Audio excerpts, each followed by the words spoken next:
Habari, kwa majina naitwa Dr. Safia Jarife, napatikana Baraka Polyclinic iliyopo soko kuu la Chief Kingalu, ghorofa ya kwanza. Karibuni sana.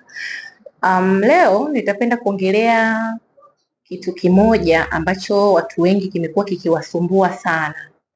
Nitaenda kuongelea ugonjwa wa vidonda vya tumbo. Vidonda vya tumbo ni michubuko ambayo inapatikana kwenye kuta za tumbo.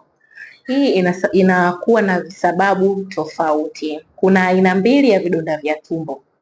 Kuna vidonda vya tumbo na vidonda vya utumbo, vinatofautiana kitu kidogo tu kwenye dalili. Pia kuna visababishi vya vidonda vya tumbo.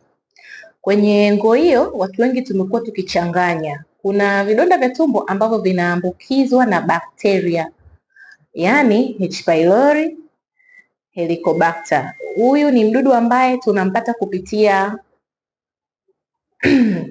kupitia vyakula, majimaji, tukitumia vitu ambavyo viko contaminated, kwa lugha rahisi, ambavyo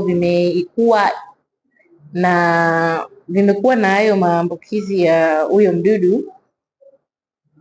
Tunapokula, yule mdudu akiingia tumboni kwetu anafanya kazi ya kuchimbua kuta za tumbo. Mwisho wa siku, kwenye mfumo wa chakula, mmeng'enyo wa chakula unapokuwa unafanya kazi, changamoto zinatokea. Kwa hiyo watu wanashindwa kutofautisha kati ya vidonda vya tumbo ambavyo vina sababu nyingine na vidonda vya tumbo ambavyo vinasababishwa na bakteria. Kwa hiyo tukizungumzia hivi ambavyo vina sababu nyingine, nitaziorodhesha. Tunazungumzia kutumia vyakula vyenye acid nyingi, nikimaanisha kwamba ikifikia hatua mwili unazalisha acid nyingi, inakuwa inaleta changamoto kwenye maradhi kama haya, inaleta changamoto kwenye hivyo kusababisha michubuko katika kuta za utumbo. Mwisho wa siku mgonjwa anakuwa na hivyo vidonda. Kwa hiyo anapokuwa mgonjwa huyu amechelewa kula kwa wakati, lazima muda ukifika, kuna acid inakuwa inazalishwa kwa ajili ya kusaidia mmeng'enyo wa chakula. Ikizalishwa, mwisho wa siku inasababisha kwenda kutonesha vile vidonda ambavyo vimesababishwa kwenye ile michubuko.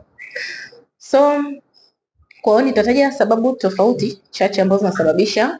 Kingine, vidonda vya tumbo vya aina hii vinasababishwa na kuwa na mawazo au msongo wa mawazo, kutokula kwa wakati, kutumia vyakula vyenye acid nyingi, kutumia vyakula jamii ya pilipili, na ndio mara nyingi tunapenda kuwashauri wagonjwa wa namna hii wapunguze matumizi ya vyakula hivyo. Kwa mfano, asitumie maharage, asitumie dagaa, asitumie majani ya kisamvu, asitumie majani ya maboga.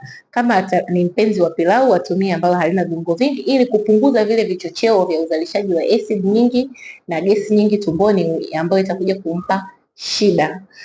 Tukizungumzia vidonda vya tumbo ambavyo vinasababishwa na Helicobacter H. pylori, huyu ni mdudu kama nilivyosema, tunampata kama vile tunavyopata contamination ya typhoid, amoeba. Kwa hiyo mdudu huyu tunaweza tukampata kwa njia ya mate, kwa njia ya kula vyakula vilivyokuwa affected, njia ya majimaji. Kwa hiyo tujitahidi watu tuwe wasafi na tuwe tunafanya screening za mara kwa mara kujua changamoto hiyo.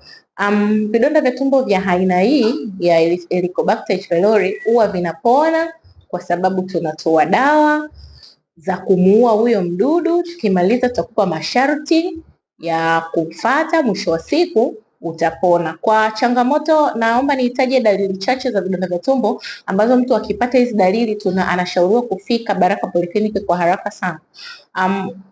Mara nyingi watu wamekuwa wanashindwa kutofautisha. Mwingine atakwambia napata maumivu ya kifua, napata maumivu ya mgongo. Ukimwambia hizo dalili za vidonda vya tumbo, anakuambia hapana daktari, kwa sababu siumwi na tumbo. Niwakumbushe tu, vidonda vya tumbo mara nyingi huwa vinapenda tunasema kitaalamu tunasema referred pain, yani maumivu yanaenda sehemu nyingine. Yani una vidonda vya tumbo, lakini maumivu unapata kwenye mgongo, unapata kwenye kifua, mara unapata kwenye kiuno. Wengine wanakuja nakwambia napata vichomi. Kwa hiyo yote ni dalili ya vidonda vya tumbo. Na dalili nyingine, kuumwa sana na tumbo la juu, maumivu yake yanakuwa kama tumbo linawaka moto. Tukizungumzia kitu kingine, dalili nyingine ni mtu anakuwa na kichefuchefu, kutapika, kuharisha. Kwa hiyo unakuta hizo zote ni dalili za vidonda vya tumbo. Ili tutofautishe na dalili ya magonjwa mengine, tunakuomba ukaribie hospitali ili tuweze kukupatia majibu yaliyo sahihi na dawa iliyo sahihi.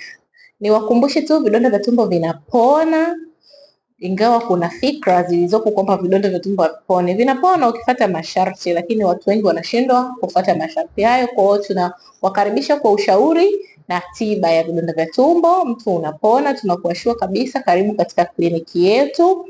Kitu kingine kimekuwa kinawasumbua watu, kuna ugonjwa tunauita gastroesophageal reflux. Hii ni hyperacidity, tunasema asidi nyingi na gesi nyingi ikiwa ipo tumboni. Mwisho wa siku dalili zake, mtu anakuwa kama anaungua koo. Mwingine atakuja atakwambia anapata maumivu ya koo, lakini ukimwangalia hana mafindofindo. Mwingine anakwambia anakabwa, kuna kitu anashindwa kukimeza. Kwa hiyo ikitokea dalili hii, mara nyingi tunasema ni gastroesophageal reflux. Kwa hiyo tunakukaribisha. Niwapende tu kuwakumbusha tupunguze, kuna baadhi ya vitu inabidi tupunguze, tumejengea mazoea, tuvipunguze ili kuepusha magonjwa ya aina hiyo. Karibuni sana Baraka Polyclinic kwa ushauri na kwa matibabu. Kuonana na daktari ni bure, isipokuwa daktari bingwa. Tunapatikana masaa 24. Karibuni sana. Ugonjwa wa vidonda vya tumbo unapona. Baraka Polyclinic tunasema afya yako kipaumbele chetu.